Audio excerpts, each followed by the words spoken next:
In its Doing Business 2014, the World Bank says Vietnam has implemented more than 20 policy changes since 2005 and brought about a more favorable business environment.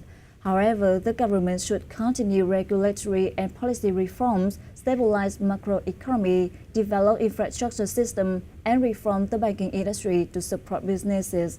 The Vitv reporter had a talk with Mr. Samir Goyal, Senior Financial Sector Specialist of the World Bank in Vietnam. More to follow.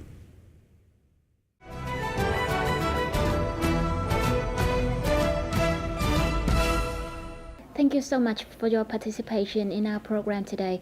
First of all, can you assess on Vietnam business environment over the past 9 years of restructuring? As you have clearly seen, over the last 10 years, there have been many changes.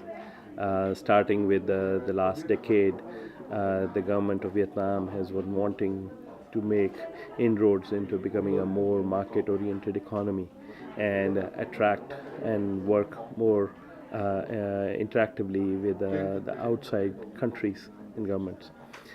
In that regard, they have made commitments to the WTO. They have made progress in terms of various cross-border custom regulation changes, which making it and facilitating trade.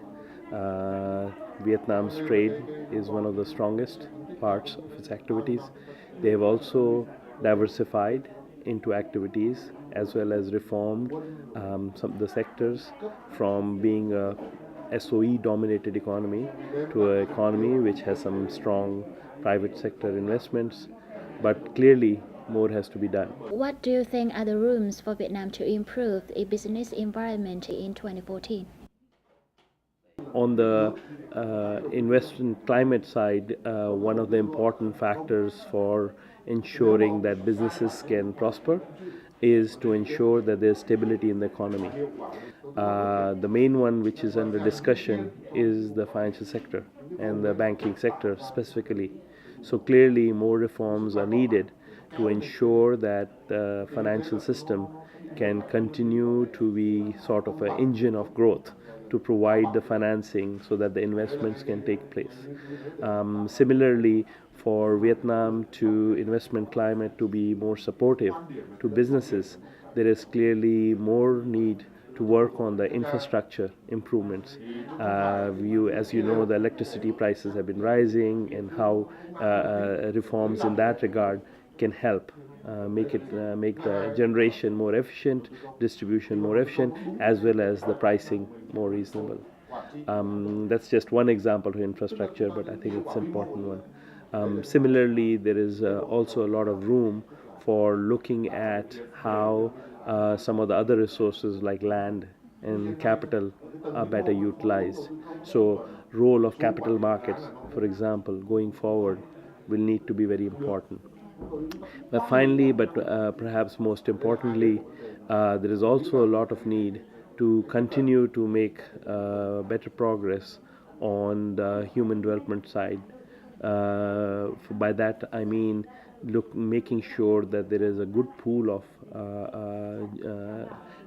professional skilled staff to support improvements in the economy with the new capital coming in from outside, as well as for the economy to reach its needs of the new emerging economy into the middle income status and solidify its position there. Maybe finally, as we just discussed the doing business indicators, regulatory reforms and policy reforms will continue to be important, not just for Vietnam. These are important for many countries which want to grow fast.